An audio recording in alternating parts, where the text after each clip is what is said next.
नमस्कार, मैं हूं संजय शर्मा। आप देख रहे हैं 4 PM न्यूज नेटवर्क। चुनाव हो गए, मतगणना शुरू होने वाली है, कल शुरू हो जाएगी। हम लोग हमेशा आचार्य राजीव नारायण का जो ज्योतिष का इंटरव्यू है सुबह 6 बजे लगाते हैं संडे को। लेकिन तमाम लोग जानना चाहते थे कि जो 5 राज्यों के नतीजे हैं इस पर राजीव नारायण जी का क्या सोचना है। और मैं हर बार की तरह आपको बता दूं कि अगर आपका ज्योतिष में यकीन हो तो आप ये वीडियो देखिए। मेरा है इसलिए मैं बोलता हूं, बनाता हूं। और कल का दिन बड़ा निर्णायक है राजीव नारायण जी के लिए भी है।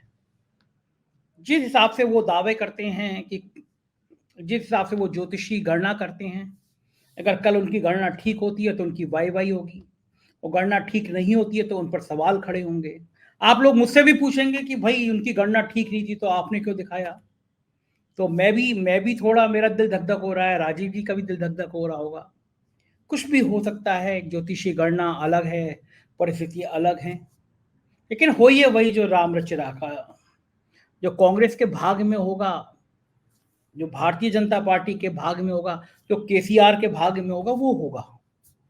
लेकिन हाँ, ये बात सही है, एग्जिट पोल ने इस बार कुछ ज्यादा तापमान बढ़ा दिया। अगर रुझान एक तरफ से लगते, सभी लोग एग्जिट पोल कहने लगते कि ऐसा हो रहा है, तो बात मान ली जाती चलो ऐसा हो रहा होगा। लेकिन एग्जिट पोल के भी बड़े अंतर आ गए।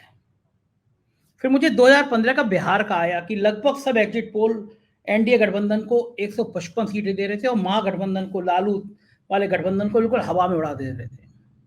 और आंधी दिखा रहे थे, बिहार में आंधी आई है। और जब काउंटिंग शुरू हुई तो 12 बजे तक लगने लगा कि बाकी में ये एग्जिट पोल ठीक भी थे। भारतीय जनता पार्टी के दफ्तर में मिठाइयां खिलाना शुरू हो गई थी, एक दूसरे को बधाई दे रहे थे। और 3 घंटे बाद एकदम स्थिति बदल गई। जो एग्जिट पोल 155 दिखा रहे थे वो बीजेपी 55 पे आ गई।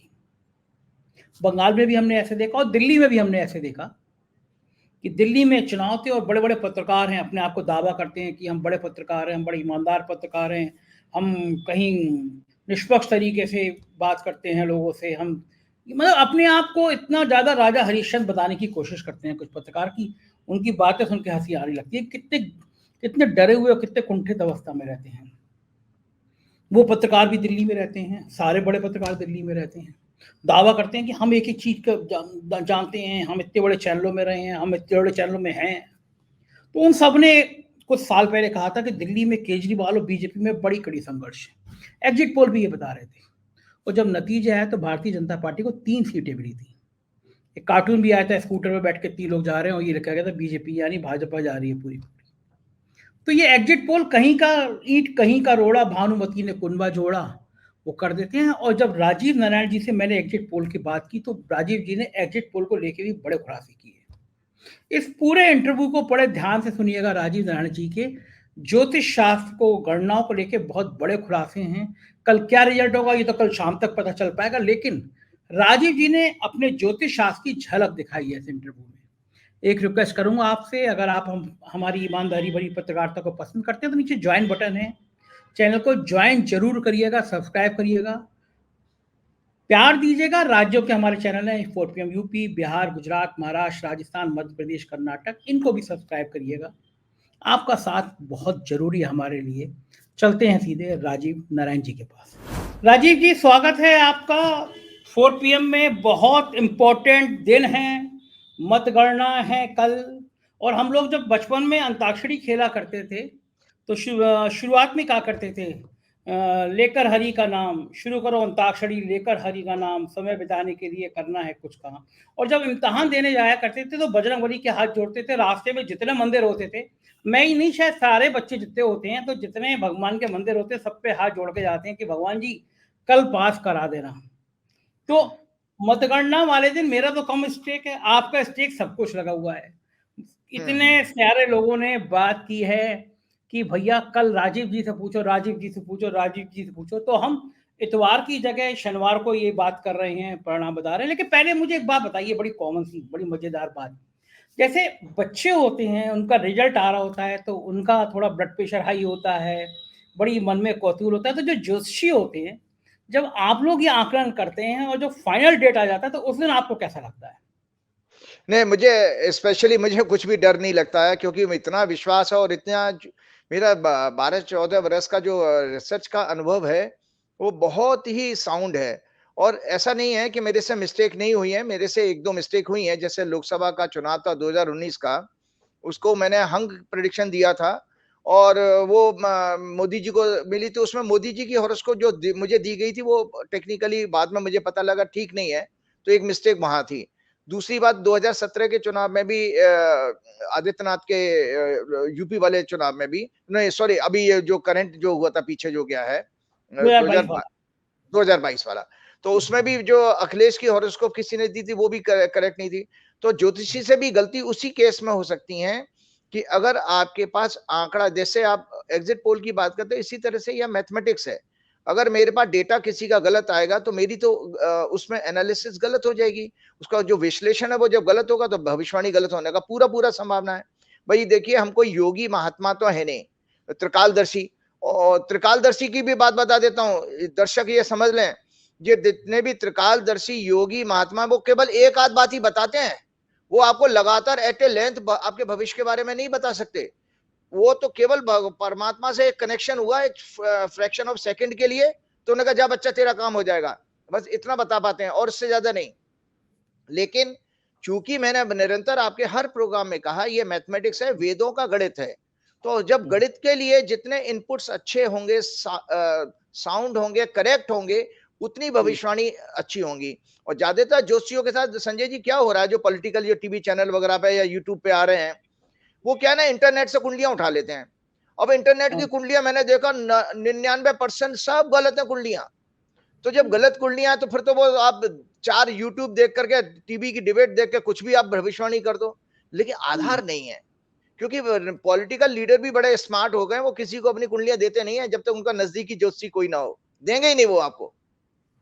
तो इसलिए मैं आपको बताता हूं, मेरे अगर आप मेरा मेरा व्यक्तिगत आज मनोदशा पूछें, मैं बिल्कुल बिंदास हूं, सब कुछ पता है कि जो भगवान हनुमान जी ने अगर मेरे जो भविष्यवाणी है, मैं तो सत्य बोल रहा हूं, तो भगवान हमेशा सत्य की रक्षा करते हैं। मेरा कोई लाग लपेट या किसी से इंक्लिनेशन तो है नहीं पॉलिटिकल पार्टी से।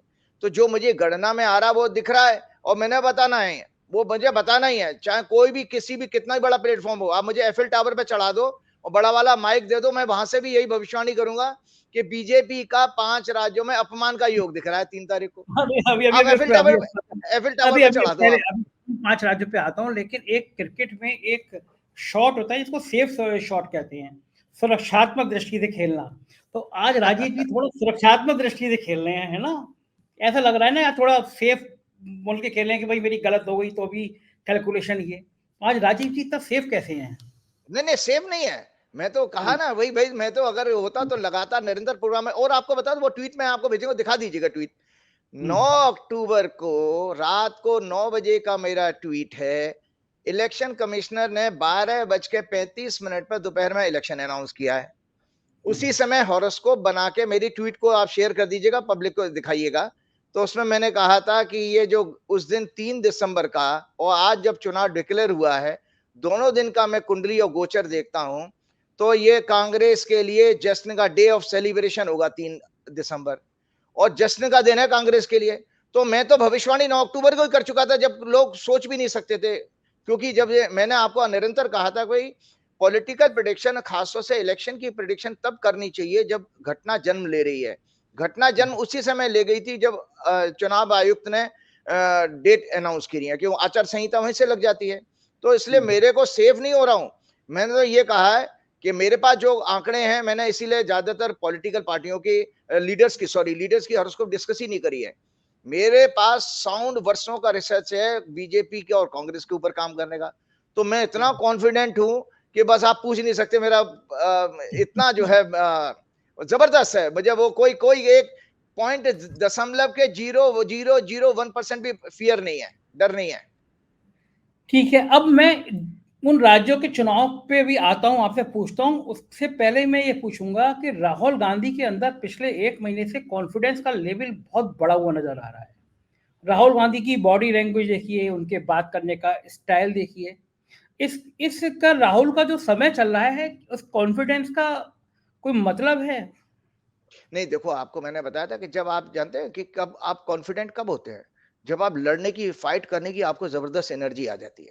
जिसको आप हुँ, स्टैमिना कहते हो, वो आपका जब पावरफुल होता है, फाइट करने की पावर हो, तो आप आपके अंदर वो कॉन्फिडेंस आना स्वाभाविक है। तो मैं आपको याद होगा, मैंने राहुल गांधी की जो तुला लग्न की कुंडली है, मैंने ये कहा था 30 अक्टूबर को राहु जो उनकी कुंडली में 7th हाउस से मूव करके छठवें घर में गया है। छठवां घर है फाइट, और फाइट करने की ताकत। तो इसीलिए वो राहुल गांधी को राहु मिले छठवें घर में, तब तो वो शत्रुओं को इतना डोमिनेट कर रहे हैं कि उन्होंने लास्ट डे में, मैं देख रहा था कि राजस्थान के किस चुनाव में उन्होंने जबरदस्त, नहीं सॉरी, तेलंगाना के लास्ट चुनाव में, मैंने प्रचार के आखिरी दिन, आखिरी दिन कितनी बड़ी बात की थी कि बीजेपी को और संघ को यहाँ से हटाना। कुछ स्टेटमेंट मैं सुन रहा था, बड़े बोल्ड जो है स्टेटमेंट थे। तो ये राहुल गांधी के ग्रह के कारण है, जो उनकी जो महादशा चल रही है, उसके ग्रह के बदलने के कारण राहुल गांधी के अंदर ट्रिमेंडस जो है एनर्जी आपको दिखाई दे रही है। और सबसे बड़ी बात है, उसकी प्रतिष्ठा बढ़ने वाली है कि उसके जन्म के बृहस्पति को, गोचर का बृहस्पति प्रभावित कर रहा है इस समय। ये क्या होता है? भाई ऐसा होता है कि जुपिटर और शनि जो है मेन काल के मेन ग्रह माने गए हैं, क्योंकि एक 16 वर्ष की जुपिटर, शनि। शनि, शनि 19 साल तक रहता है किसी क्या मैंने 19 साल बाद क्या ना 19 साल का उसका मेन पीरियड होता है दशा। और बृहस्पति की 16 बरस है, तो जो 16 बरस और 19 बरस की, और प्रभाव भी ये रहता है कि गुरु जो है 1 साल तक प्रभाव में रहते हैं। पीरियड तो हो गया 16 बरस का, और शनि 2.5 साल तक रहते हैं। तो जिस ग्रह का इतने लंबे समय तक हमारे ऊपर प्रभाव रहता हो, तो उनको बड़ा मेजर प्लेनेट माना गया है, उसी को काल कहा जाता है। तो राहुल गांधी की तुला में जन्म, जब राहुल गांधी का पैदा हुए थे तब तुला में था बृहस्पति, और आज इस समय मेष राशि में है। तो मेष और तुला आमने सामने होते हैं। तो ऐसे में ये कहा जाता है कि जब भी मेरे अच्छा समय आएगा, तो मेरे जन्म का ग्रह, वो बड़े ग्रह एक्टिवेट होंगे। जैसे चाहे आपका शनि हो या आपका बृहस्पति हो, तो मेजर चेंजेस लाइफ के आपके दिखाई देते हैं। तो अभी आप देखिएगा, अभी तो जस्ट अभी 30 अक्टूबर से बृहस्पति और राहु इकट्ठे थे अभी, अब वो अलग अलग हो गए। तो उसमें क्या माना जाता है कि जैसे गुरु चंडाल योग कहते हैं, इसका अर्थ ये होता है कि आप साधु के साथ में कोई दारू की बोतल लेकर के बैठ जाए, उसको दारू पिला दे, तो गुरु चंडाल योग हो गया ये। अब वो गुरु प्योर गुरु हो गए हैं, क्योंकि वो चंडाल तो हट गया राहु के रूप में बाहर। इस गुरु ने जो एनर्जी राहुल गांधी को देनी है, और आप देखते जाइएगा अगले 6-7 महीने में राहुल गांधी का जबरदस्त पूरी इंटरनेशनल फेम का योग चल रहा है, इंटरनेशनल फेम अच्छा, का योग। ओ अच्छा। यस।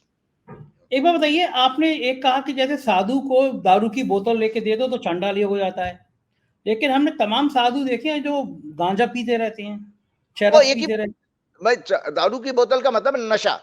जो नशेड़ी जिनके पास होते हैं, जो नशे की लत लग जाती है, वो बेसिकली साधु रहे कहाँ, या हैं। दुराचार के ऊपर जिनके आरोप लगते हैं, तो वो बेसिकली राहु केतु वाली ही उनकी टेंडेंसी हो जाती है। मतलब वो संत नहीं रहे, और संत से अधर्म के रास्ते पे चले गए और भटक गए, या जिनके आश्रमों में इस तरह के काम होते हों, तो वो बेसिकली गुरु चांडाल का योग है। अच्छा, ये हमारे जो नागा साधु पीते रहते हैं चिलम, उनके लिए क्या कहेंगे फिर आप? देखिए, अब मैं उसमें कोई वो नहीं, अच्छा, क्या नाम आज है, टिप्पणी नहीं। आज अटक गए, आज अटक गए आप। हाँ, नहीं नहीं अटक नहीं गए, टिप्पणी इसलिए नहीं करूंगा। अब देखिए हाँ। वो किस परिस्थिति में, मेरे को तो अभी तक कोई मिला नहीं, लेकिन अगर वो पी रहे हैं, तो वो संत के रूप में नहीं देखे जा सकते। अच्छा, ये नागा साधु का देखिए, आप बात से पलट रहे हैं, आप कुंभ मेले में जाते हैं, लगातार जाते हैं। कुंभ मेले की ब्रांडिंग ही नागा साधु होते हैं, और कुंभ मेले नहीं में आप घुसेंगे, मतलब सबसे ज्यादा लोगों को, जो विदेशी आते हैं या हम लोग भी जाते हैं, सबसे ज्यादा आकर्षण केंद्र नागा साधु होते हैं। उनकी जीवन शैली, उनका रहन सहन, उनका नंगे होके पानी में कूदना ठंड के दिनों में, ये सब बड़ा कौतूहल होता है। और कुंभ के मेले में जाएंगे तो एक तरफ से नागा साधु आपको गांजा पीते हुए, चरस पीते हुए दिखते हैं। अब आप चूंकि हिंदू धर्म का मामला है, आप ज्योतिष की और सबकी बात करते हैं, वेदों की, तो आप अपने मामले में, आप ये विभाग का मामला होगा, जब मैं किसी पत्रकार पे नहीं बोलूंगा, तो फिर ऐसी आप ज्योतिषी हैं तो आपको लगता है आप धर्म गुरु हैं, तो आप नागा साधु पे कमेंट नहीं करेंगे। लेकिन ये तो बेईमानी है, जब आप सब पे कमेंट करते हैं तो आपको अपनी बिरादरी के लोगों पे भी बताना चाहिए कि नागा साधु गांजा क्यों पीते हैं। नहीं, देखो नागा साधुओं की पहले तो आप कंसेप्ट को समझिए। सबसे पहले नागा मतलब जिन्होंने वस्त्रहीन जो रहे हैं, वस्त्र नहीं पहनते हैं और हम्म, भभूत लगा के रखते हैं वो अपने आप, मतलब वो बेसिकली उस लेवल से ऊपर चले गए जहां पर इंद्रियों का सुख दुख और गर्मी सर्दी का उनको एहसास ही नहीं होता। तभी तो वो आप देखिए इतनी चिलचिलाती मतलब इतनी कड़कती ठंड ठंड में भी वो वस्त्रहीन रहते हैं। और ये लोग हिमालयाज में रहते हैं, तो सोचो ऑलरेडी जहां पर ठंडा इलाका रहता है, तो इनके अंदर ये शक्ति आई कहां से? ये आत्मिक शक्ति आई है उनकी तपोबल से। तो वो तपस्वी है, वो बेसिकली एक्चुअली में संत में और तपस्वी में फर्क होगा। संत जो है हमारे आम गृहस्थ जीवन में या आसपास समाज में मिल जाएंगे, लेकिन जो तपस्वी होते हैं वो हमेशा तप में परमात्मा से जुड़े हुए रहेंगे।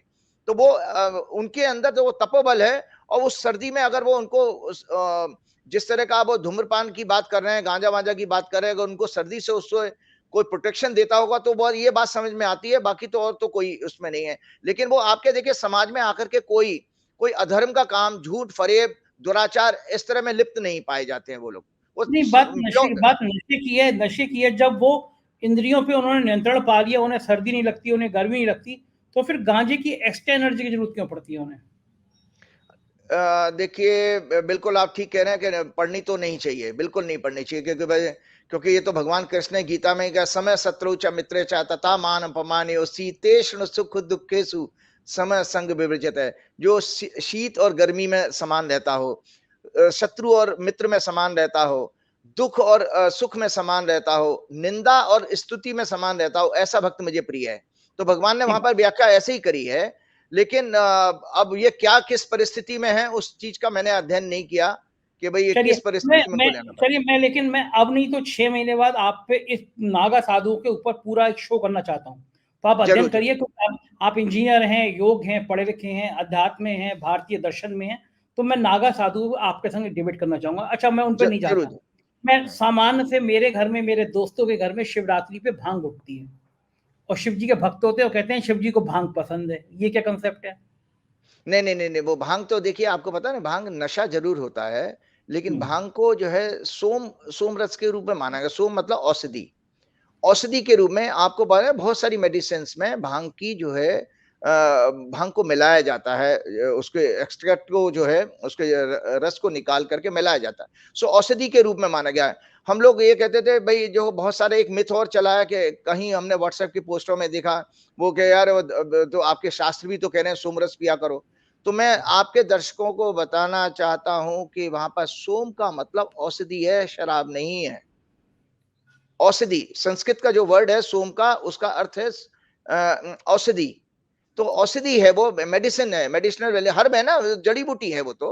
अच्छा, जो समुद्र मंथन हुआ था, जो जिक्र है, जो उसमें से जो निकला था, वो क्या था? अमृत निकला था, विष निकला था। हाँ, तो वो अमृत में कुछ सोमरस भी था उसमें कुछ। नहीं नहीं, अमृत में सोमरस नहीं था। अमृत का मतलब है वो जिससे आप अमर हो जाए है, लेकिन विष अलग था। हाँ वो चलिए, अलग है। मेरे दर्शकों का ब्लड प्रेशर हाई हो रहा होगा, मुझे कस के वो कोस रहे होंगे कि बात चुनाव की चल रही है और मैं आपको कहाँ पे विषय पे भटक गया। बात गलती मेरी है, विषय था तो मैं फिर भटक गया। आता हूँ मैं एक एक करके राज्यों पे। सबसे पहले शुरुआत करते हैं हम मिजोरम से। मिजोरम में अचानक एक डेट आगे बढ़ गई। 3 तारीख को मतगणना थी, 4 तारीख कर दी गई। एक त्योहार है वहां पे ईसाइयों का। ये 1 तारीख को जो मतगणना में चेंज हुआ, क्या इससे कुछ गणना में अंतर आएगा? नहीं, कोई अंतर नहीं आएगा, क्योंकि आप ये देखिए, क्योंकि घटना तो घट चुकी है, परिणाम अनाउंस ही तो होना है। भाई जन्म तो हो चुका है, कंसीव तो करके जब आप वोटिंग पड़ गई, तो वोट हो चुके हैं, वो तो बंद है, आपने अनाउंसमेंट ही तो है, डिलीवरी अनाउंस होनी है। तो उसमें कोई बहुत फर्क नहीं है उसमें पड़ने वाला है, उससे कोई फर्क नहीं पड़ने वाला। अच्छा, फलादेश पे कोई फर्क नहीं पड़ेगा, मेरे प्रेडिक्शन पर। अच्छा, दूसरा मैं आता हूँ तेलंगाना। मैं खुद 6 महीने पहले गया था तेलंगाना, केसीआर साहब से मैं मिला भी था, और मैंने उनकी कई योजनाओं को स्पॉट पे जाके देखा था। चाहे वो पानी की योजनाएं हो, उनकी खेती वाली योजना, मैं बड़ा प्रभावित भी था ईमानदारी से। और राजीव जी, कभी आपका हैदराबाद जाना हो तो हैदराबाद से शायद 1.5 घंटे की दूरी पे एक मंदिर बनाया गया है, वो मंदिर जरूर देख के आइएगा। अद्भुत मंदिर है। कहीं पूरे मंदिर में कहीं ईंट सीमेंट कुछ नहीं लगा है, मिट्टी के उस पर बनाए हैं, और पूरा राज्य सरकार ने बनाया है मंदिर, वो राज्य सरकार जी का बना हुआ है। दूसरा, केसीआर साहब ज्योतिष के आप दीवानगी की हद तक ज्योतिष को मानते हैं। मैंने जी। उनको देखा कि अगर वो रैली करने भी जाएंगे तो उनका जोशी बताता है 11:50 पे घर से निकलना। यहाँ पे आपने देखा होगा लाल रंग का एक वो पहने रहते हैं। वो केसीआर साहब ने पहला शायद देश का राज्य होगा जहाँ पे हर गांव में एक अंत्येष्टि स्थल है, कब्रिस्तान भी है, शमशान भी है। उन्होंने वहाँ पे ब्राह्मणों के लिए एक ब्राह्मण परिषद बनाई और वो शायद पहला राज्य जहाँ ब्राह्मणों को एक बाकायदा सैलरी दी जाती है। मुस्लिमों के लिए उन्होंने हर ईद पे कपड़े भिजवाने की व्यवस्था सरकार करती है। ये सारी व्यवस्थाएं उन्होंने कराई। तो मुझे लगता था कि ये बड़ी लोकप्रिय सरकार है। जब गांवों के चयन का मामला आता था कि देश के सर्वश्रेष्ठ गांव, तो 20 में से 19 गांव तेलंगाना के निकलते थे। मतलब रिकॉर्ड है ये। पानी का जो हर घर जल योजना चल रही है, वो योजना की शुरुआत तेलंगाना से हुई। पहला प्रोजेक्ट था वो। इतने सब होने के बावजूद मैं तब कह सकता था, मुझसे कोई 6 महीने पहले पूछता, एक मेरा मित्र है आईपीएस, वो मुझसे कहता था 6 महीने पहले, बड़ा अच्छी उसकी नॉलेज रहती है पॉलिटिकल। उसने मुझसे कहा कि आप देखना कि तेलंगाना में भी कर्नाटक चुनाव के बाद उसने कहा कि कांग्रेस आ सकती है। तो मैं कहा पागल हो रहे हो क्या तुम, कांग्रेस का दूर दूर तक पता नहीं है, वहां पे केसीआर का कोई सवाल ही नहीं है कोई केसीआर को चैलेंज दे दे। लेकिन 4 महीने के अंदर तेलंगाना की सूरत बदल गई। आज के एग्जिट पोल बता रहे हैं कि तेलंगाना में भी कांग्रेस की सरकार आ रही है, लगभग सब बता रहे हैं। तो ये अचानक एक राज्य का भविष्य कैसे पलट जाता है, कांग्रेस जीरो से यहां तक कैसे आ गई 4 महीने के अंदर कि वो सरकार बनाती हुई नजर आ रही है। और केसीआर जिसने इतना काम किया, जो ज्योतिष की इतनी गणना कहते हैं, वो कैसे फेल हो गए। देखिए, ऐसा सबसे पहले जो आप अपने दर्शकों को बार-बार मैं वही हॉरोस्कोप दिखाऊँगा कि कांग्रेस की हॉरोस्कोप दिखाई है 2 जनवरी 1978 की। कांग्रेस की हॉरोस्कोप में बृहस्पति जो है चौथे घर में बैठे हैं। ये चौथा घर होता है सिंहासन, मतलब जो हाँ, सरकार जो बनती है, क्राउन चीज़ मिल रहा है, वो चौथा घर है। और इसी ग्रह की इनकी बृहस्पति की महादशा चल रही है कांग्रेस की। कांग्रेस की महादशा जुपिटर में, राहु में, बुध में, शुक्र और चंद्र की दशा होगी कल, माने प्राण दशा तक। 5 सेगमेंट में हम ग्रहों के दशा का मतलब होता है एक उन ग्रहों सेकंड का। एक सेकंड एक सेकंड एक सेकंड आप प्लीज जो ग्रह बता रहे हैं, जैसे इतने इतने इकट्ठे हैं, उसका अर्थ भी बताते चलिए कि इस ग्रह में अगर ये इकट्ठे होते हैं तो उसका मतलब क्या होता है। हाँ, तो मैं बताता हूँ। अब चूंकि कांग्रेस की जो लगन है वो मीन लगन है, और मीन लगन का स्वामी बृहस्पति है और उनके चौथे घर में बैठा है। चौथा घर सिंहासन का होता है, मैंने बता दिया। तो ये राजयोग हो गया। जब भी केंद्र त्रिकोण का संबंध बनता है उसी को राजयोग कहते हैं। तो कांग्रेस की जब ये दशा जो शुरू हुई है पिछले 4 बरस पहले, वहां से कांग्रेस का ग्राफ देखिए आप, निरंतर बढ़ रहा है, बढ़ता जा रहा है। आप मतलब अगर आप 4-5 बरस पहले आप चले जाएं तो 3 राज्य भी आपको मिले थे ना, छत्तीसगढ़, मध्य प्रदेश और राजस्थान आपको मिले थे 2018 में भी। तो कांग्रेस का वहीं से राजयोग का टाइम शुरू हो चुका था। तो अदरवाइज आप देखिए कि जब मोदी जी सत्ता में आए थे 2014 में, 15, 16, 17, 18 में खूब चला, इन्होंने खूब चलाया कांग्रेस मुक्त भारत। बीजेपी का एक कैंपेन था ना, और संघ के लोग भी लगे हुए थे कांग्रेस मुक्त। लेकिन आज तो उल्टा हो गया कि बीजेपी का पूरे भारत के नक्शे में से उनका जो सैफरन कलर है, केसरिया, वो कम होता जा रहा है और कांग्रेस का कलर बढ़ता जा रहा है। तो कांग्रेस ने 3 राज्य वहां जीते। तो कांग्रेस की दशा इतनी अच्छी चल रही है कि जिसके अंदर जो है अब उनको निरंतर आगे बढ़ना ही बढ़ना है। और उसके विपरीत जुलाई 2022 से भाजपा के लिए बहुत खराब समय है। तो जब मैंने आपके हर प्रोग्राम में कहा कि जुलाई 2022 के बाद पहली कैजुअलिटी बिहार की सरकार गई थी, जब नीतीश कुमार ने वहां से उनसे अलग हो गए। उसके बाद हिमाचल आया, फिर उसके बाद दिल्ली के एमसीडी के चुनाव थे, फिर उसके बाद आपका ये कर्नाटक हाथ से निकल गया, और अब 5 राज्यों के चुनाव हैं। गुजरात एक अपवाद इसलिए था कि गुजरात में क्या भगवान जाने किया कि मोदी जी ने 40 या 50 रैली करी थी, वो कितने दिन, 30 दिन रहे थे वहां पर। मतलब ऐसा लगा कि मोदी जी शायद वो गली मोहल्ले का चुनाव लड़ रहे हैं, वहां पर स्ट्रीट का चुनाव लड़ते हैं ना जब पार्षद वाला। मोदी जी ने धै रैली पूरा पार्षद का चुनाव बना दिया। अब उसमें ब्यूरोक्रेसी प्रेशर में आ जाती है, और वो सब कुछ क्या है, और 30 साल से पहले ही आज सत्ता में, अगर वहां पर होता। एक सेकंड आपके हिसाब से कि समय खराब था उनका, ग्रह खराब थे उनके, लेकिन मोदी जी पहुंचे और मोदी जी ने पार्षद का चुनाव बनाया और गुजरात जीत लिया। तो मैं दूसरी भाषा में ये कहूं कि मोदी जी इतने बलशाली हैं कि वो ग्रहों को भी चीर सकते हैं। ग्रह खराब है लेकिन मोदी जी पहुंच गए तो ग्रह भी उन्होंने उल्टे कर दिए। मैं इस बात को इस रूप में भी तो ले सकता हूं। नहीं, मोदी जी के ग्रह अगर अच्छे होते तो मोदी जी ने घर घर जाकर के आपका वोट मेरे जाएगा, मेरे मेरे नाम का वोट, मेरा नाम का वोट है, मुझे मिलेगा, और मैंने आपका नमक खाया, क्योंकि हरियाणा वो हिमाचल के प्रभारी रह चुके हैं, प्रचारक जब थे, तो इसीलिए मोदी जी ने हिमाचल में उन्होंने नहीं सुनी। और फिर नाक के नीचे दिल्ली एमसीडी के चुनाव में मोदी जी का नाम ही नहीं चला। फिर कर्नाटक में मोदी जी ने पूरा इतना जबरदस्त प्रचार किया था, तब वहां भी नहीं चला। तो इसलिए नहीं, ऐसा कुछ नहीं है। वो गुजरात की परिस्थिति ये है कि भाई गुजरात अस्मिता की बात हो, मोदी जी लोकल हैं, तो पब्लिक ने वो उनके फेवर में वोटिंग किया होगा। और ये लेकिन मेरा सवाल ये है कि फिर वहां ग्रह कहाँ चले गए, फिर वहां पे ज्योतिष कहाँ चला गया, फिर वहां की खराब स्थिति कहाँ चली गई? अगर मान लीजिए मोदी जी इतने बलशाली हैं, मोदी जी का चेहरा है, तो फिर वहां पे शुक्र राहु बृहस्पति ये गुजरात में काम क्यों नहीं किए? देखिए, 2 चीजें हैं। एक और चीज है, ये बहुत अच्छी आपने बात की कि जब हम डिटेल प्रेडिक्शन करते हैं, तो हमें हर राज्य की जहां गवर्नमेंट बन रही है, उसकी हॉरोस्कोप भी होना जरूरी है, स्टेट की। बिल्कुल बिल्कुल, ये वही मैं कहना चाहता पॉसिबिलिटी है, ये अगर गणना होती कि गुजरात जो फॉर्म हुआ था, उसमें सत्ता परिवर्तन अगर नहीं आ रहा है, तो वहां सत्ता हूँ। परिवर्तन नहीं होगी, ये चाहे मानता कितना हूँ। ही। ठीक है ना? इसी तरह से आज के प्रोग्राम के लिए भी मैंने कुछ और एक्स्ट्रा तैयारी भी करी है, हम आगे बातचीत में उसको लेकर के आएंगे। तो ये है कि भाई तेलंगाना कांग्रेस के तेलंगाना बता रहे हैं कि कांग्रेस की, आप बता रहे थे, मैंने बीच में बात चली गई, आप तेलंगाना को कांग्रेस की जनपति से जोड़ के देख रहे थे, जरा वही बताइए, वहीं से शुरू करते हैं। वो इसलिए मैं बता रहा हूं कि देखिए, बहुत अच्छी बात है। एक बहुत दर्शकों के जानकारी के लिए बताऊं कि लगन से पूरब दिशा देखी जाती है, और ठीक है। 7वें घर से पश्चिम दिशा देखी जाती है, ये उत्तर ठीक है। दिशा देखी जाती है, और 10वें ठीक घर है। से दक्षिण दिशा देखी जाती है। कांग्रेस की कुंडली में 10वें घर का स्वामी भी बृहस्पति है, तो कांग्रेस दक्षिण भारत में बहुत अच्छा करने जा रही है। और ओके आप ओके, इसीलिए एक सेकंड।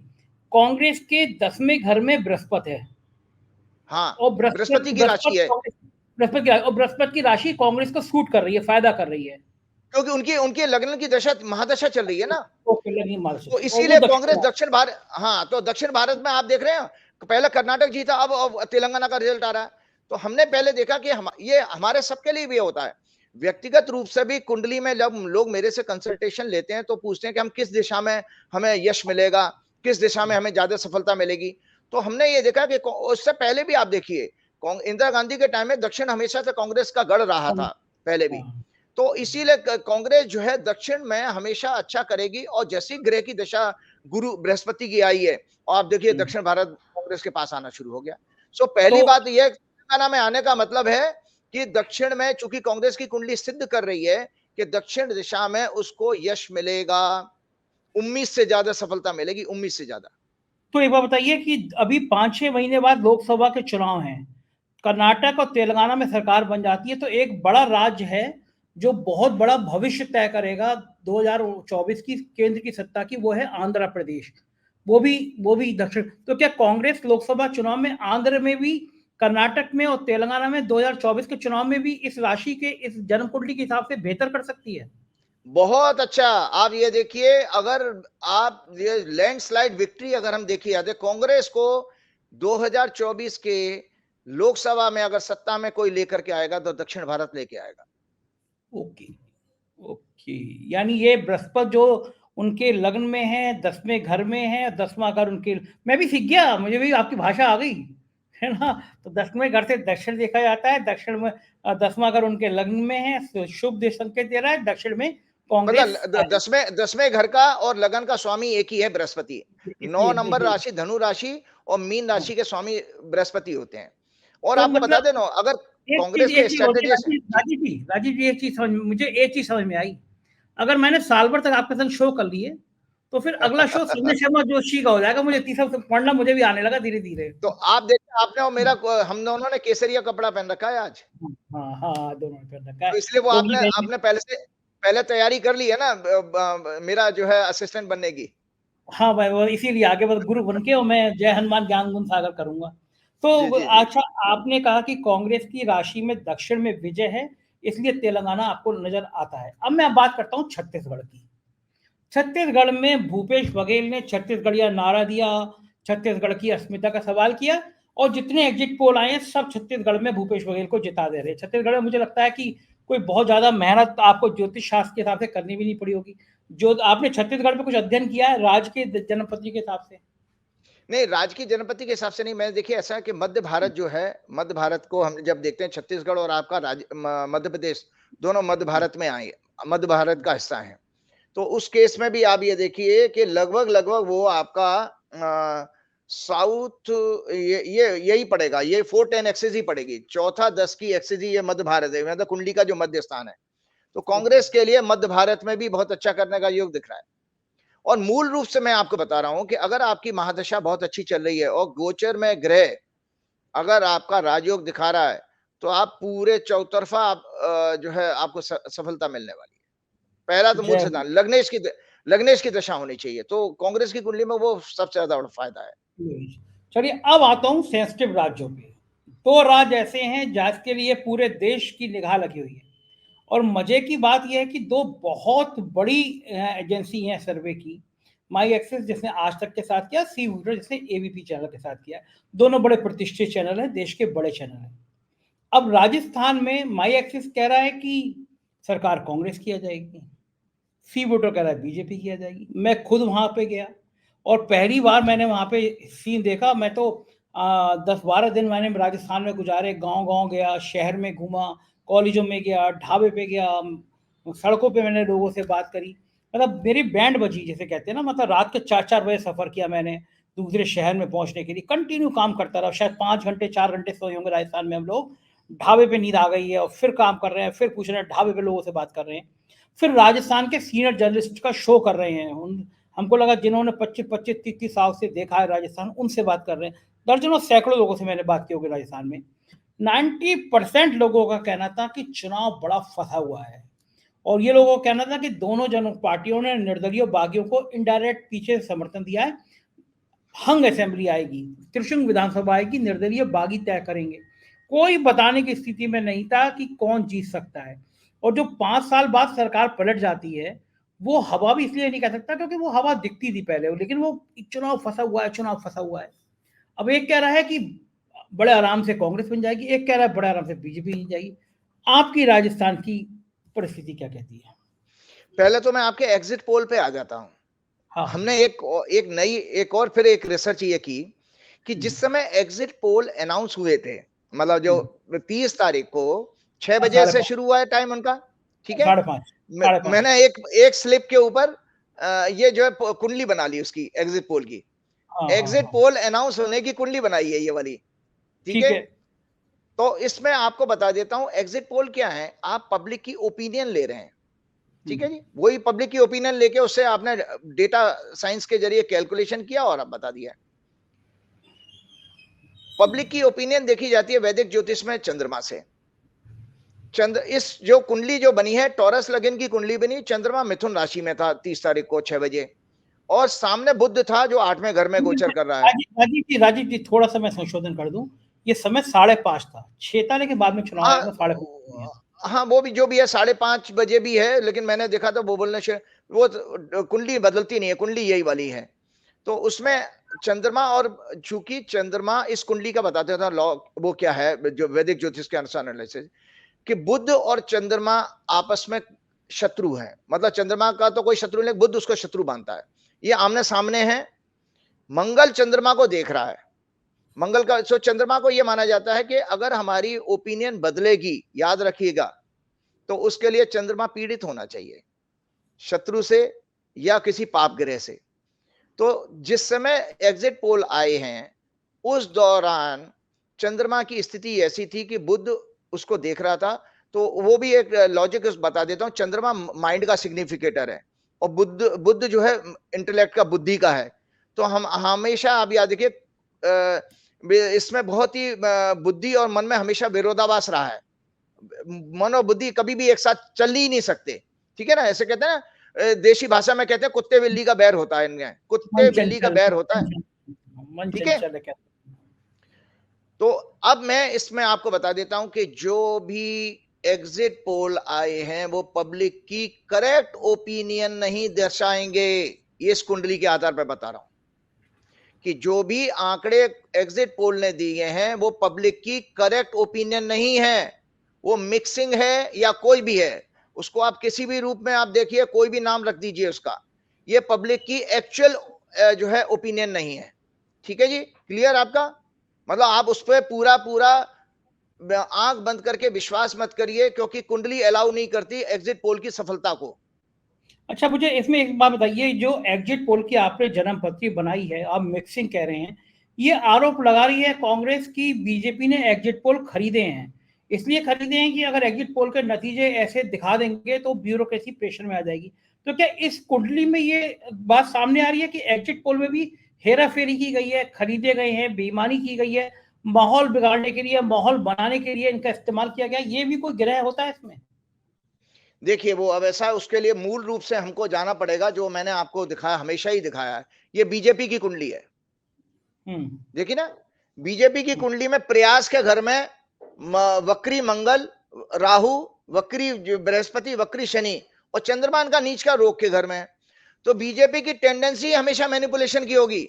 तो ये जो है, बिल्कुल आपकी बात सच है कि बीजेपी कोई मौका नहीं छोड़ेगी चुनाव को रिगिंग करने का, चुनाव को प्रभावित करने का, किसी भी तरह के षड्यंत्र का। और बल्कि जो सरकारें बनेंगी भी, उनको भी आगे बीजेपी से सावधान रहना पड़ेगा, क्योंकि बीजेपी वो हर हथकंडा अपनाएगी उनको सैबोटेज करने का, रिजल्ट का। और आपको मैं बता देता हूं कि बात आपकी बिल्कुल ठीक है। मैंने चुनाव आयुक्त को मैं जानता हूं, इलेक्शन कमिश्नर को, मैंने कल ही उनको एक पोस्ट भेजी थी कि ये फर्जीवाड़ा है, एग्जिट पोल बैन होने चाहिए देश के अंदर से, क्योंकि इसके जरिए निरंतर जो है एक प्रयास हो रहा है कि ब्यूरोक्रेसी को, लोकल ब्यूरोक्रेसी को इन्फ्लुएंस किया जाता है। और जिसमें जो आपकी बाउंड्री लाइन वाली विक्ट्री के जो पिछले बार आपको आंकड़ा मिल जाता है कि 30-40 सीटें जिसमें आप 2000 से 2500 के बीच में जो विक्ट्री हुई है, उसमें डीएम की पावर चलती है। और आपने देखा ही उत्तर प्रदेश में किस तरह का जो है आपके लोकल बॉडीज के इलेक्शन होते हैं, तो कैसे डीएम और एसपी वहां पर वोट ही नहीं पड़ने देते हैं। तो काउंटिंग में हेरा फेरी का ये जुगाड़ बनाते हैं ये आपके एग्जिट पोल। और कहां पर बनाएंगे? जहां पर ब्यूरोक्रेसी उसी गवर्नमेंट की है जिसका स्टेक दांव पे लगा हुआ है। जैसे मध्य प्रदेश में बीजेपी अच्छा, की गवर्नमेंट है। एक बताइए, मुझे बताइए, एग्जिट पोल में ऐसा कौन सा ग्रह है जो एग्जिट पोल को बेईमानी के लिए प्रेरित करता है कि तुम मिक्सिंग कर दो, तुम बेईमानी कर दो? आपने जो जन्मपत्री बनाई है, जन्म कुंडली बनाई है, इसमें कोई ग्रह ऐसी जगह बैठे हुआ है जो एग्जिट पोल को ये कर रहा है कि भाई तुम बेईमानी कर सकते हो, तुम भ्रष्टाचार कर सकते हो? नहीं नहीं, ये नहीं कर सकते। वो बेईमानी का मैंने बताया ना, बेईमानी का सोर्स वो बीजेपी करवा रही है उनसे, बीजेपी तो करवाई है, एग्जिट मतलब पोल, ये। कोई ग्रह तो होगा और एग्जिट पोल की जन्मपत्री में हाँ जो हाँ, ये वो ऐसा संकेत। देखिए, ऐसा एग्जिट पोल जो बना था उसमें बुद्धि का भाव जो है वो राहु से पीड़ित है। तो इसके लिए मतलब वो अच्छा। आपकी बुद्धि खराब होती है, तभी तो आप ऐसी चीजों में, ऐसे कॉन्स्पिरेसी में आप पार्टिसिपेट करते हो। एक बात और बताना चाहता हूं आप लोगों को। आपको याद होगा 2022 का चुनाव, 2017 के चुनाव के टाइम, 2022 में 2022 में जो यूपी का जो चुनाव हुआ था, आपके अनूप कुमार पांडे एक चीफ सेक्रेटरी होते थे। हाँ, निर्वाचन आयुक्त हैं, हाँ, चुनाव आयुक्त। और उनको इलेक्शन कमिश्नर बना दिया बीजेपी ने, और इलेक्शन से पहले बनाया था भाई साहब। तो इसलिए आप देखिए वो यूपी के चुनाव को मैनिपुलेट करने के लिए उस व्यक्ति को आप इलेक्शन में, आज आरोप लगा रहा हूं इलेक्शन कमिश्नर्स के ऊपर कि किस तरह से ये अपने आप को कंप्रोमाइज करते हैं। अनूप कुमार पांडे आके ईसी बनते हैं, जो अभी रिटायर हो जाएंगे जनवरी में, 2024 का चुनाव नहीं करा पाएंगे ये, उससे पहले रिटायर हो रहे हैं। तो अनूप कुमार पांडे आकर के जिस व्यक्ति को जिले की और गली मोहल्ले तक की जानकारी हो, उसको तुम इलेक्शन कमिश्नर बना के लेके आए हो इलेक्शन, यूपी के इलेक्शन से पहले। तो ये बीजेपी की, ये किसने किया? केंद्र सरकार ने। आप बताइए, आप मेरे मित्र के लिए ऐसी बातें कर रहे हो, मैं चला रहा हूँ। अनूप पांडे जी मेरे बड़े अच्छे दोस्त हैं, 4 पीएम के होंगे, बड़े लेकिन ठीक दीवाने, बात है। 4 देखिए, पीएम अगर आप वो पद पे 4 पीएम बैठ के करके बड़े 4 पीएम के बड़े, दुरुपयोग करेंगे तो। बता दो राजीव जी, मतलब ठीक है आपकी बात, 4 पीएम के बड़े दीवाने थे। जब वो यहाँ चीफ सेक्रेटरी थे, तो अगर 4 पीएम लेट हो जाता था ना, तो उनके घर से फोन आ जाता था। मतलब उनके परिवार के लोगों को, भाभी जी को 4 पीएम इतना पसंद था अखबार, अगर मेरा खोकर नहीं गया तो बाकायदा सूचना में फोन आता था कि 5:30 बज गए, आज 4 पीएम नहीं आया। तो अरुण पांडे जी, काम के बारे में मैं कोई टिप्पणी करूंगा, व्यक्ति का व्यवहार बहुत अच्छे थे, लेकिन हाँ, ये बात सही है कि उनको बनाया इसलिए था कि यूपी का चुनाव सिर पे था, और यूपी का चुनाव बड़ा प्रेस्टीज था। तो इसका मतलब जो एग्जिट पोल आप बता रहे हैं, ये आपने बताया ये राहु से पीड़ित है, और ये कौन से हाँ, घर में राहु है, कौन से घर में राहु है? मैंने पहले तो कहा कि पब्लिक की ओपिनियन का गृह पीड़ित है। पब्लिक अच्छा। की ओपिनियन, तो इसका मतलब पब्लिक ने ओपिनियन सही नहीं दी है, या इन्होंने पब्लिक की ओपिनियन सही ली नहीं है। दोनों ही बातें हैं। पब्लिक की ओपिनियन ली नहीं गई है, या पब्लिक की ओपिनियन इनको गलत मिली है। जैसे वो बहुत सारे लोग आज के यूट्यूब, मतलब सोशल मीडिया के बाद बड़े लोग स्मार्ट हो गए हैं, माइक के सामने वो बताएंगे नहीं किसको वोट दिया है। ठीक है ना, ये बात सही तो वो है, आपको हाँ। एक्चुअल ओपिनियन मिली नहीं, तो इसीलिए इसमें बदलाव का पूरा गुंजाइश है। कल जो रिजल्ट आएंगे इनसे थोड़े डिफर जरूर आएंगे, जरूर जरूर राजस्थान डिफर आएंगे, राजस्थान कोई लेकिन भी वो हो। किससे हाँ, डिफर, लेकिन किससे डिफर आएंगे? एक एग्जिट पोल कांग्रेस की बनवा रहा है, एक एग्जिट पोल बीजेपी की बनवा रहा है, तो डिफर किससे आएंगे? वो तो अब ऐसा है, मैं आपको बता रहा हूँ, वो होता था ना, हम लोग जब तीन पत्ती का गेम खेलते थे ना, तीन हाँ पत्ती हाँ वाला जो, तो उसमें कभी कभी होता है ना, बराबर वाले पार्टनर से आप मिला लेते हो कि भैया चल तू भी अपने पत्ते मिला ले, हमें भी हाँ। मिला ले, मिला ली। तो इसमें लगता है, इसमें ये लगता है एग्जिट पोल अच्छा एजेंसी ने अच्छा आपस में मिल गए। अच्छा ये बताइए, मिल गए। एक ज्योतिषी को फ्लश भी आती है, जुआ भी आता है? आपको कैसे पता नहीं, तीन जुआ पत्ती नहीं, में? ये तो कॉमन है भाई। देखिए, जोशी की बात नहीं है आपके, ये तो हमारे बचपन के एक एंटरटेनमेंट के साधन रहे हैं हम लोग, जब अच्छा, जब आप बिना इंजीनियर हुआ पैसे करते के, थे, जब आप इंजीनियर हुआ करते थे हॉस्टल में भी खेला करते होंगे? जब भी घर की रिलेटिव्स की गैदरिंग होती थी तो लेके बैठ दीपावली जाते, बिना दीपावली पैसे के ही आप खेलते थे। हाँ, दीपावली बिल्कुल पे बिल्कुल। दीपावली पे आमतौर पर जुआ होता है, ताश खेले जाते हैं हर एक घर में। जी जी अब जी। मैं जीता हूँ इस बार खूब सारा जीता हूँ। मेरे घर पे मतलब मेरे पड़ोसियों क्या होता था, मैं खूब हर हर घर में होता है। एक बात ये राजीव जी, तो आप राजस्थान में बताइए मुझे कि किसका किसका सर्वेक्षण ठीक होगा? मतलब एबीपी का ठीक होगा, आज तक का ठीक होगा, सरकार किसकी बनेगी वहां पे? मैं किसी एजेंसी पे नहीं जाता हूँ, बीइंग ए एस्ट्रोलॉजर, मुझे अपनी ज्योतिष की गणना पर ही बात करनी है। और ठीक मैं है। ज्योतिष की गणना आज अपने दर्शकों के सामने एक दो आंकड़े और लेकर के आया हूं। एक मुझे अशोक गहलोत जी की हॉरोस्कोप किसी पत्रकार, सीनियर पत्रकार के जरिए मिली। उनका जन्म 3 मई 1951 का, 3 मई 1951, जोधपुर का उनका जन्म है। उनकी मिथुन लगन की कुंडली है। वर्तमान में उनकी दशा जो है, राहु में बृहस्पति, बृहस्पति में शुक्र की चल रही है। और दूसरी कुंडली मैंने फॉर्मेशन ऑफ राजस्थान, राजस्थान कब बना था? राजस्थान बना है 30 मार्च 1949 को, 30 मार्च 1949 को राजस्थान बना। इन दोनों कुंडलियों को जब मैं अध्ययन करता हूं तो पहली बात आपको बता देता हूं कि जो राहु, इनकी दशा जो चल रही है अशोक गहलोत की, वो राजयोग की दशा चल रही है इस समय।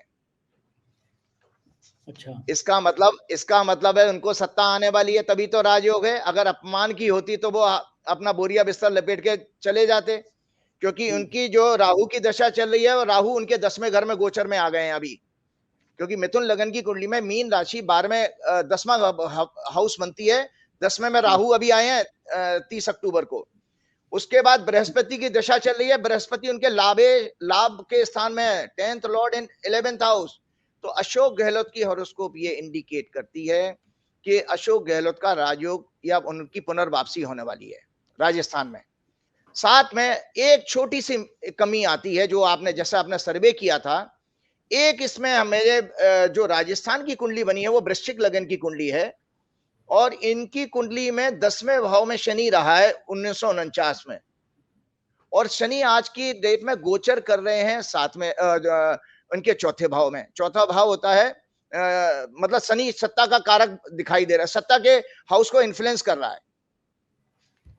11 दिसंबर से शनि की एक सूक्ष्म दशा शुरू हो रही है।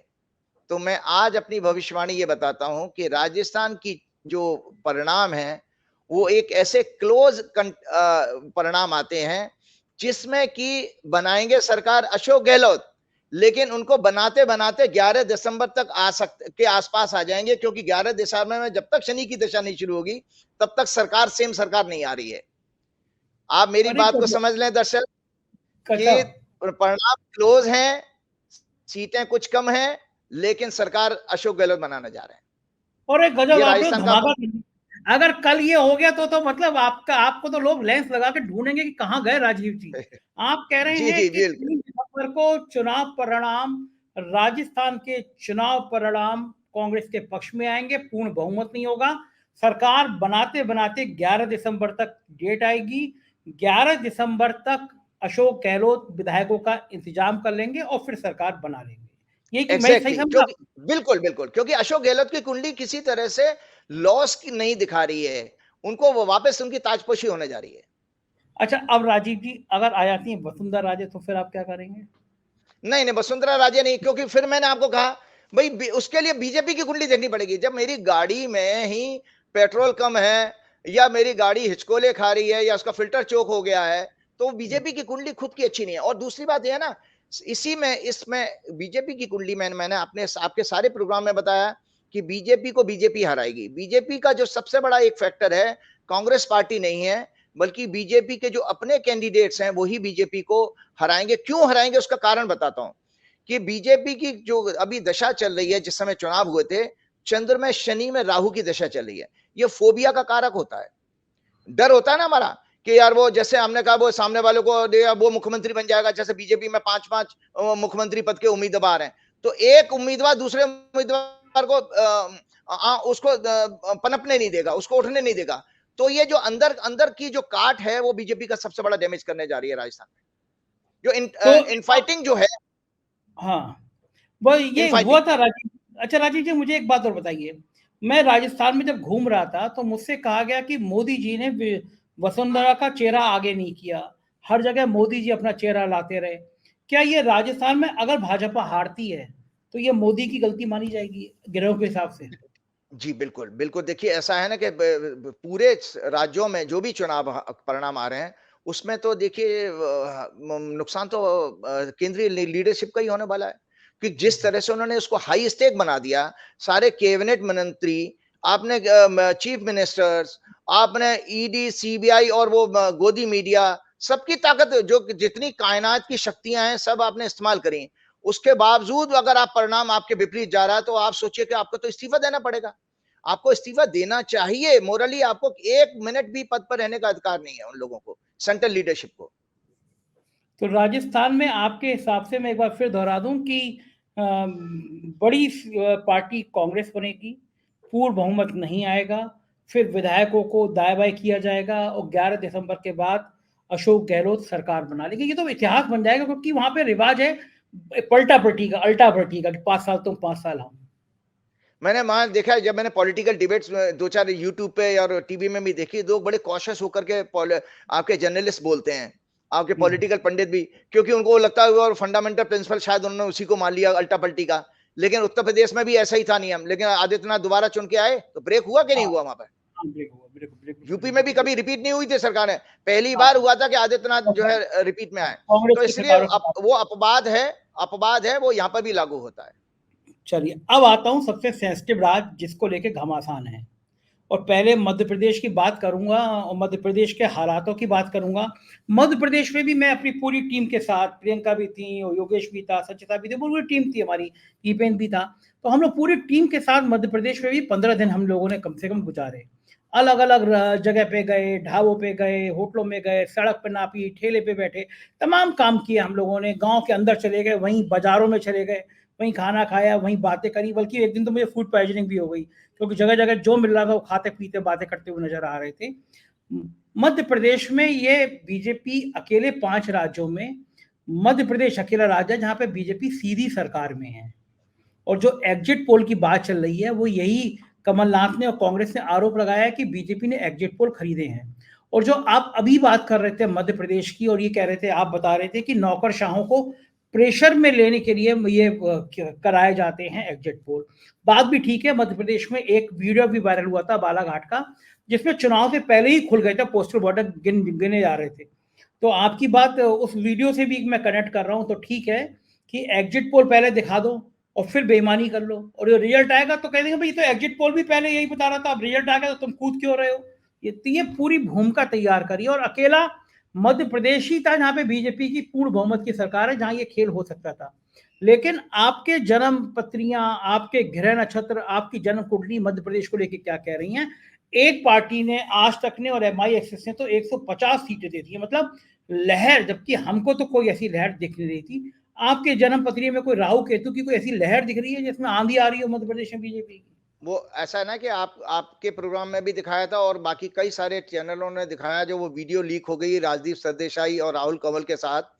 तो उसमें आप सोचिए कि जो एग्जिट पोल वाली कंपनी का जो मालिक है वही कह रहा, मैं भी चौंक गया था, उसके वर्ड है मैंने सुने हैं, मैं भी चौंक गया था। इसका मतलब he was not confident, also confident. तो किसने उसको जो इनपुट दिया, उसके एम्प्लॉइज ने उसको डेटा दे दिया, उसने आके टीवी चैनल पर बोल दिया। जब यहाँ इस तरह की बात आती है, उनका नाम शायद प्रदीप गुप्ता है। और संजय जी, अभी अब बड़े हंसी की बात बताऊं, 2 गुप्ता इस समय पूरी नेशनल न्यूज का हिस्सा बने हुए हैं। एक प्रदीप गुप्ता है, एक वो कनाडा में जिसके ऊपर हत्या का आरोप लगा है, वो राहुल गुप्ता है जो ड्रग डीलर है, जो जिसका भी बीजेपी से तार जुड़ा हुआ दिखाई दे रहा है, जिसमें निखिल नाम है, अमेरिका ने, हाँ निखिल नाम निखिल है गुप्ता शायद। जो, हाँ वो भी है गुप्ता जी, वो भी गुप्ता जी हैं। एक प्रदीप गुप्ता जी देश में है, एक विदेश में है गुप्ता जी, तो दोनों बाकी गुप्ता बाकी जी। बाकी बाकी गुप्ता लोगों से माफी मांग रहा हूँ, आप बुरा मत मानिएगा, बाकी गुप्ता लोग आपके लिए नहीं कर रहे हैं हम लोग। हाँ, तो इसमें मैंने ये देखा कि देखिए मध्य प्रदेश के, अब मैं इस पे आता हूं अपनी कैलकुलेशन के ऊपर। मैंने क्या किया कि मध्य प्रदेश की फॉर्मेशन की हॉरोस्कोप एक बनाई है जो 1 नवंबर 1956 की है। 1 नवंबर 1956 को मध्य प्रदेश की जो हॉरोस्कोप बनी है वो 4 मतलब कर्क लगन की है, 4 नंबर लगन की है। और मध्य प्रदेश की कुंडली में एक इंटरेस्टिंग पार्ट ये है कि उनकी दशा बुध में, शुक्र में, शनि चल रही है, और इनकी कुंडली में खतरनाक योग है, 5वें घर का और 8वें घर का एक्सचेंज है इनकी हॉरोस्कोप में, और इनकी दशा अवेलेबल है। ये सत्ता परिवर्तन दिखा रही है मध्य प्रदेश। और गजब, क्या होगा मध्य माई प्रदेश की ऐसे? हॉरोस्कोप, हाँ बिल्कुल बिल्कुल, मध्य प्रदेश की हॉरोस्कोप सत्ता परिवर्तन का संकेत दे रही है, अगर एक नवंबर 1956 की कुंडली। इसके साथ साथ मैंने एक और डेटा ले लिया जो बिल्कुल रिलायबल सोर्स से मुझे मिला, कमलनाथ जी का। कमलनाथ जी का जन्म हुआ है 18 नवंबर 1946 का, मेरठ का जन्म है, उत्तर प्रदेश के मेरठ में पैदा हुए थे। इनकी भी मिथुन लगन की कुंडली है, और इनकी कुंडली में भी बुध में शुक्र की और बृहस्पति की दिशा चल रही है। जो मैंने पैरामीटर अशोक गहलोत की हॉरोस्कोप, मतलब इंटरेस्टिंग पार्ट देखिए, अशोक गहलोत और कमलनाथ जी दोनों का लगन एक है, मिथुन लगन, एक ही राशि, मतलब 3 नंबर से शुरू होते हैं।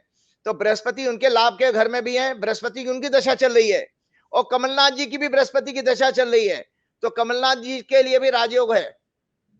आप अपने दर्शकों को दिखाइए, ये कुंडली मैं आपको भेजूंगा कि कमलनाथ जी की कुंडली भी राजयोग की है। हालांकि देखिए वो बाद में उनका कार्यकाल पूरा ना कर पाए, कुछ सेहत के इश्यू जरूर उनके आएंगे आने वाले टाइम में, उम्र भी ज्यादा 77 साल की है।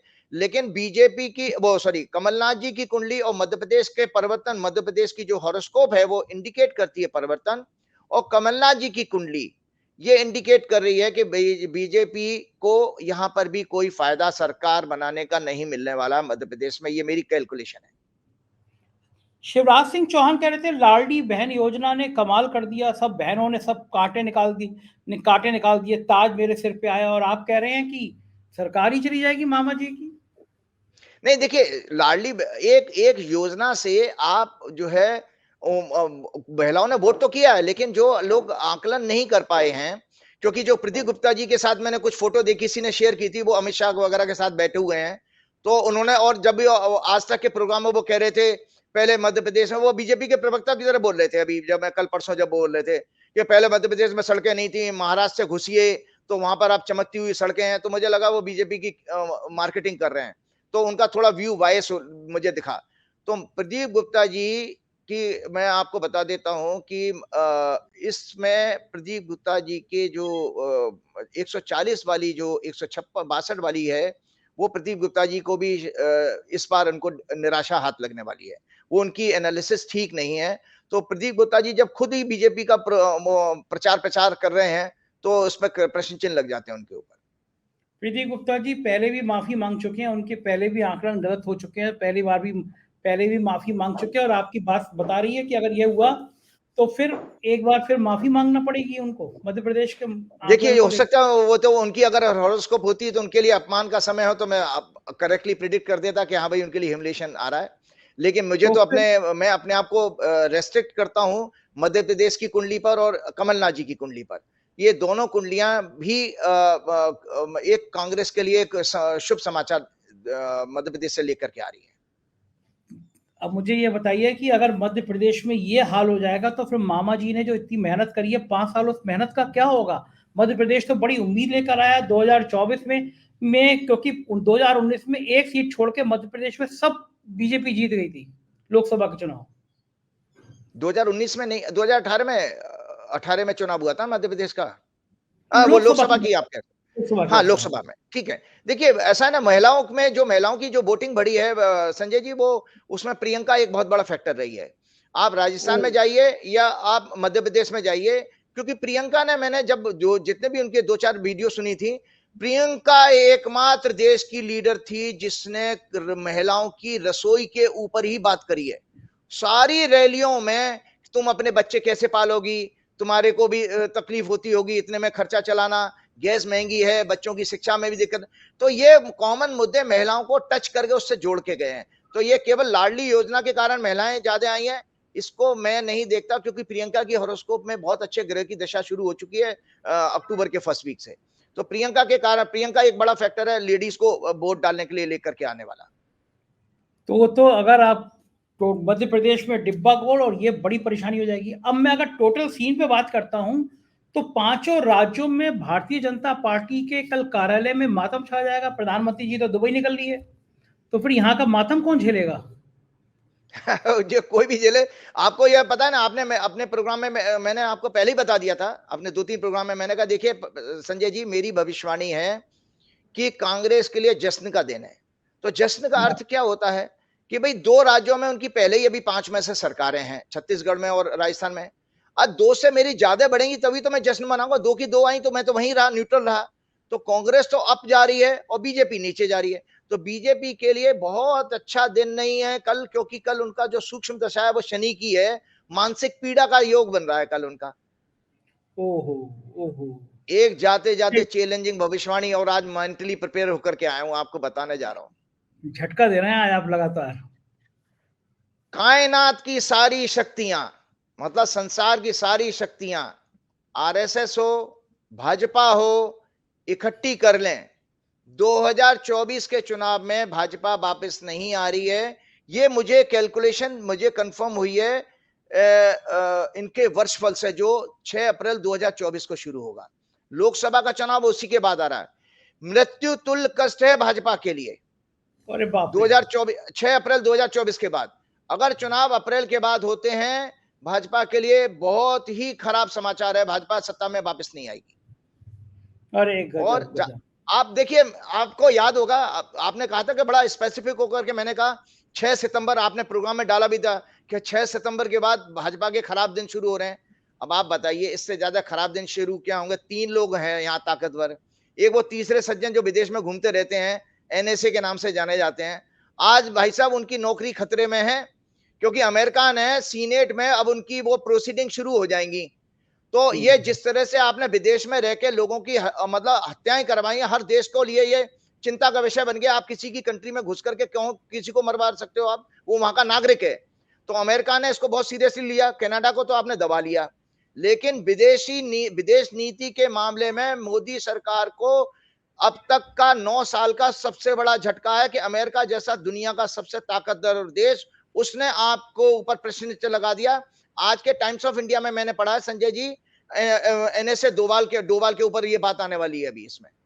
बाप रे बाप। चलिए राजीव जी, इंतजार करेंगे रिजल्ट का, और चलते चलते हनुमान जी की 2 लाइनें सुना दीजिए, आपके मुंह से बड़ी अच्छी लगती हैं फिर वो। जय हनुमान। एक मैं जाते जाते ये बोलना चाहता हूं कि देखिए हमारा जो ब्रेन है वो 2 पार्ट में है।